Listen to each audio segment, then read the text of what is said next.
ನಮಸ್ಕಾರ.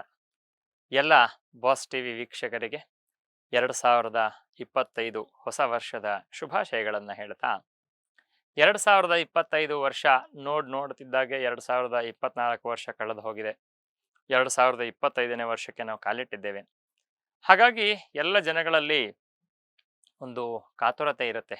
2025 ವರ್ಷ ನಮ್ಮ ರಾಶಿಯವರಿಗೆ ಯಾವ ರೀತಿಯಾಗಿರುವಂತಹ ಶುಭ ಫಲಗಳು ಅನ್ನುವಂಥದ್ದು ಪ್ರಾಪ್ತವಾಗತ್ತೆ, ನಮಗೆ ಜೀವನದಲ್ಲಿ ಯಾವ ರೀತಿಯಾಗಿರುವಂತಹ ಅಭಿವೃದ್ಧಿ ಪಥದ ಬರುತ್ತಾ, ಅದೇ ರೀತಿ ನಮ್ಮ ಜೀವನದಲ್ಲಿ ಯಾವ್ಯಾವ ಒಂದು ನಿರೀಕ್ಷೆಯನ್ನು ಇಟ್ಕೋಬಹುದು ಈ ವರ್ಷ, ಜೊತೆಗೆ ನಮಗೆ ಯಾವ ಸಮಸ್ಯೆಗಳು ಅನ್ನೋಂಥದ್ದು ಎದುರಾಗ್ಬೋದು, ಇದೆಲ್ಲವನ್ನ ಸಮಗ್ರವಾಗಿ ತಿಳಿಸ್ಕೊಡುವಂತಹ ಒಂದು ಪ್ರಯತ್ನವನ್ನ ನಾವು ನಮ್ಮ ಚಾನಲಿನ ಮುಖಾಂತರ ಮಾಡ್ತಾ, ಮೊದಲನೇ ರಾಶಿ ಮೇಷರಾಶಿ.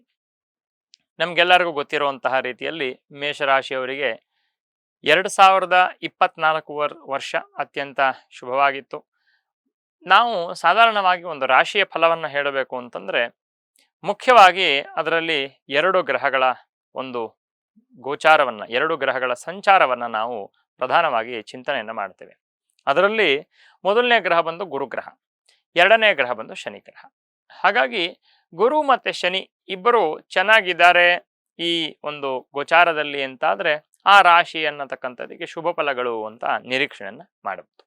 ಆ ನಿಟ್ಟಿನಲ್ಲಿ ಮೇಷರಾಶಿಯವರಿಗೆ ಕಳೆದ 2024 ವರ್ಷ ಅತ್ಯಂತ ಶುಭವಾಗಿತ್ತು.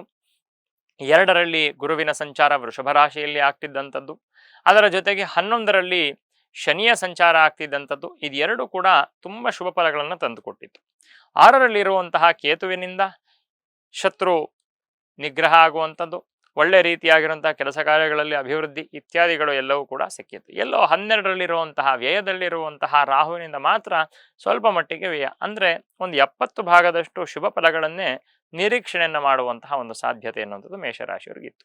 2025 ವರ್ಷದಲ್ಲಿ ಪ್ರಧಾನವಾಗಿ ಶನಿಯ ಒಂದು ಸಂಚಾರ ನಮಗೆ ಮೀನರಾಶಿಗೆ ಆಗುವಂಥದ್ದು. ಮೀನರಾಶಿಗೆ ಶನಿಯ ಸಂಚಾರ ಆದಾಗ ಮೇಷರಾಶಿಯವರಿಗೆ ಸಾಡೆ ಸಾತಿ ಅನ್ನುವಂಥದ್ದು ಪ್ರಾರಂಭ ಆಗತ್ತೆ. ಏಳರಾಟ ಶನಿ ಅಂತ ನಾವೇನು ಕರಿತೀವಿ, ಅದರನ್ನ 3 ಹಂತವಾಗಿ 2.5 ವರ್ಷ, 2.5 ವರ್ಷ ಮತ್ತೆ 2.5 ವರ್ಷ ಅಂತ 3 ಭಾಗಗಳಾಗಿ ವಿಂಗಡಣೆಯನ್ನು ಮಾಡಿದ್ರೆ, ಮೊದಲನೇ 2.5 ವರ್ಷ ಭಾಗಕ್ಕೆ ಮೇಷರಾಶಿಯವರು ಕಾಲಿಡ್ತಾರೆ. ಅದರ ಜೊತೆಗೆ ಇದ್ದಂತಹ ಗುರುಬಲ ಏಪ್ರಿಲ್ ತಿಂಗಳ ನಂತರದಲ್ಲಿ ಗುರುವಿನ ಸಂಚಾರ ಮಿಥುನ ರಾಶಿಯಲ್ಲಿ ಆಗುವಂತಹ ಕಾರಣದಿಂದ ಗುರುಬಲವು ಕೂಡ ಸ್ವಲ್ಪ ಹಿಂದೆ ಹೋಗುವಂತಹ ಸಾಧ್ಯತೆ, ಗುರುಬಲದಿಂದ ಅವರು ಮುಕ್ತರಾಗುವಂತಹ ಒಂದು ಸಾಧ್ಯತೆ. ಹಾಗಾಗಿ ಮೇಷರಾಶಿಯವರಿಗೆ ನೋಡಿದ್ರೆ ಒಂದಷ್ಟು ಪ್ರಾರಂಭದಲ್ಲಿ, ಅಂದ್ರೆ ಈ ವರ್ಷದ ಪ್ರಾರಂಭದಲ್ಲಿ 25ನೇ ಇಸ್ವಿ ಏಪ್ರಿಲ್ ತಿಂಗಳವರೆಗೆ ಸಣ್ಣ ಪುಟ್ಟ ಸಮಸ್ಯೆಗಳು ಅನ್ನುವಂಥದ್ದು ಯಾವುದು ಗೊತ್ತಾಗಲ್ಲ. ಆದರೆ ಏಪ್ರಿಲ್ ತಿಂಗಳ ನಂತರದಿಂದ ಒಂದಷ್ಟು ಸಮಸ್ಯೆಗಳು ಅನ್ನುವಂಥದ್ದು ಮೇಷರಾಶಿಯವರಿಗೆ ಪ್ರಾರಂಭ ಆಗತ್ತೆ. ವಿಶೇಷವಾಗಿ 12ರಲ್ಲಿ ಶನಿ ಬಂದಾಗ ಎಚ್ಚರಿಕೆ ತುಂಬಾ ಮುಖ್ಯ. ಅಂದ್ರೆ ನಾನು ಸಾಧಾರಣವಾಗಿ ಎಷ್ಟೋ ಜನ ಕೇಳ್ತಾ ಇರ್ತೀನಿ, ಎಚ್ಚರಿಕೆ ಅನ್ನುವಂಥದ್ದು ಇದ್ದಾಗ ಎಲ್ಲಿವರೆಗೆ ಜಯ ಇರುತ್ತೋ ಅಲ್ಲಿವರೆಗೆ ಭಯ ಇಲ್ಲ ಅಂತ ಹೇಳೋ ರೀತಿಯಲ್ಲಿ ಎಚ್ಚರಿಕೆಯಿಂದ ಇದ್ದೇನೆ, ಭಯಂಚಾಸ್ತಿ ಜಾಗರಹ, ತುಂಬಾ ಎಚ್ಚರಿಕೆಯಿಂದ ಇದ್ದು ಜೀವನದಲ್ಲಿ ಇಡುವಂತಹ ಪ್ರತಿ ಹೆಜ್ಜೆಯಲ್ಲೂ ಕೂಡ ಒಳ್ಳೆ ಮಾರ್ಗದರ್ಶನ, ಗುರುವಿನ ಅನುಗ್ರಹ ಅನ್ನುವಂಥದ್ದು ಇತ್ತು ಅಂತಂದ್ರೆ ಈ ಒಂದು ಅಶುಭ ಫಲಗಳು ಅನ್ನುವಂಥದ್ದು ನಮಗೆ ಬರಲ್ಲ. ಆ ನಿಟ್ಟಿನಲ್ಲಿ ಕೌಟುಂಬಿಕವಾಗಿರುವಂತಹ ಒಂದಷ್ಟು ವೈಮನಸ್ಯಗಳು, ನಿದ್ರೆಯಲ್ಲಿ ತೊಂದರೆ ಬರುವಂಥದ್ದು, ಆರ್ಥಿಕವಾಗಿರುವಂತಹ ಹೆಚ್ಚು ಖರ್ಚಾಗುವಂತಹ ಒಂದು ಸಾಧ್ಯತೆ, ಆರ್ಥಿಕ ಸ್ಥಿರತೆ ಇಲ್ಲದೆ ಇರುವಂತಹ ಸಾಧ್ಯತೆಗಳು, ವೃತ್ತಿಯಲ್ಲಿ, ಯಾಕೆಂದ್ರೆ ಆಯುಷ್ಯಂ ಜೀವನೋಪಾಯಂ ಮರಣಂಚ ಶನೈಶ್ಚರಾತ್ ಅಂತ ಹೇಳುವಂಥ ರೀತಿಯಲ್ಲಿ ಜೀವನೋಪಾಯ ವೃತ್ತಿಯನ್ನು ತೋರಿಸ್ತಕ್ಕಂತಹ ಗ್ರಹ ಬಂದು ಶನಿ. ಹಾಗಾಗಿ ಕರ್ಮಕಾರಕನಾಗಿರ್ತಕ್ಕಂಥವನು ಶನಿ. ಆ ಶನಿ ಯಾವಾಗ ವ್ಯಯಸ್ಥಾನಕ್ಕೆ ಬರ್ತಾನೆ, ವೃತ್ತಿಯಲ್ಲಿ ಬದಲಾವಣೆಯನ್ನು ಉಂಟು ಮಾಡುವಂಥದ್ದು, ಸ್ಥಾನ ಪಲ್ಲಟಗಳನ್ನು ಉಂಟು ಮಾಡುವಂಥದ್ದು, ಈ ರೀತಿಯಾಗಿರುವಂಥ ಒಂದಷ್ಟು ಸಮಸ್ಯೆಗಳು ಅನ್ನುವಂಥದ್ದು ಸಿಗತ್ತೆ. ಆದರೆ ಈ ಸಮಸ್ಯೆಗಳೇ ಇರುತ್ತಾ, ನಮಗೆ ಬೇರೆ ಏನು ಒಳ್ಳೇದಾಗ್ಲಿಕ್ಕಿಲ್ವಾ ಅಂತಂದ್ರೆ ಹಾಗೆ ಹೇಳಲಿಕ್ಕಾಗಲ್ಲ. ಯಾಕೆಂದ್ರೆ ರಾಹುವಿನ ಸಂಚಾರ ಮೇ ತಿಂಗಳ ನಂತರದಲ್ಲಿ ನಮಗೆ ಏಕಾದಶ ಸ್ಥಾನಕ್ಕೆ ರಾಹುವಿನ ಸಂಚಾರ ಆಗುವಂಥದ್ದು ಎಲ್ಲೋ ಹೊರಗಡೆ ದೇಶಕ್ಕೆ ಸಂಬಂಧವಾಗಿರುವಂಥ ಬಿಸ್ನೆಸ್ಗಳನ್ನು ಮಾಡತಕ್ಕಂಥವ್ರಿಗೆ, ಎಕ್ಸ್ಪೋರ್ಟು ಇತ್ಯಾದಿ ಬಿಸ್ನೆಸ್ಗಳನ್ನು ಮಾಡುವಂಥವ್ರಿಗೆ ಅಥವಾ ಹೊರ ದೇಶಕ್ಕೆ ಯಾರು ಪ್ರಯತ್ನ ಪಡ್ತಿದ್ರು ಅಂತಂದ್ರೆ ಸ್ವಲ್ಪ ಸಮಸ್ಯೆಯಲ್ಲಿ ಒಳ್ಳೇದಾಗುವಂತಹ ರೀತಿಯಲ್ಲಿ, ಸಮಸ್ಯೆಯಲ್ಲಿ ಒಳ್ಳೇದಾಗುವಂಥ ಬ್ಲೆಸ್ಸಿಂಗ್ಸ್ ಇನ್ ಡಿಸ್ಗೈಸ್ ಅಂತ ಹೇಳುವಂಥ ರೀತಿಯಲ್ಲಿ ಒಳ್ಳೆಯದಾಗುವಂತಹ ಒಂದು ಸಾಧ್ಯತೆ ಕಾಣಸಿಗತ್ತೆ. ಹಾಗಾಗಿ ಕೌಟುಂಬಿಕವಾಗಿರುವಂತಹ ಒಂದಷ್ಟು ಸಮಸ್ಯೆಗಳು, ಆರ್ಥಿಕವಾಗಿರುವಂತಹ ಸಮಸ್ಯೆಗಳಿಗೆ ಮೇಷರಾಶಿಯವರು ತುತ್ತಾಗ್ತೀರಾ.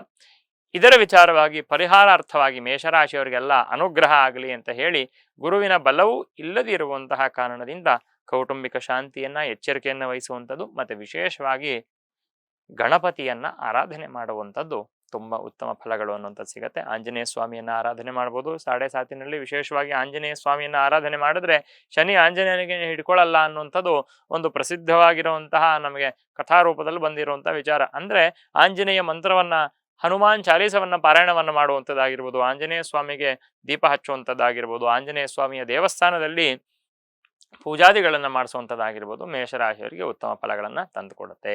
ಈ ರೀತಿ ಇನ್ನೂ ಹೆಚ್ಚು ವಿಚಾರಗಳಿಗೆ ನಮ್ಮ ಚಾನೆಲ್ ಒಟ್ಟಿಗೆ ಕನೆಕ್ಟೆಡ್ ಆಗಿರಿ. ನಮ್ಮ ಚಾನಲಲ್ಲಿ ಬರುವಂತಹ ಅಪ್ಡೇಟ್ಸ್ಗಳನ್ನು ನೀವು ತಿಳ್ಕೊತಾ ಇರಿ. ನಿಮ್ಮ ಜೀವನದ ಬಗ್ಗೆ ಆಗುವಂತಹ ಸಲಹೆಗಳನ್ನು ನಾವು ಕೊಡ್ತೇವೆ. ಹೀಗೆ ಇರಿ. ನಮಸ್ಕಾರ.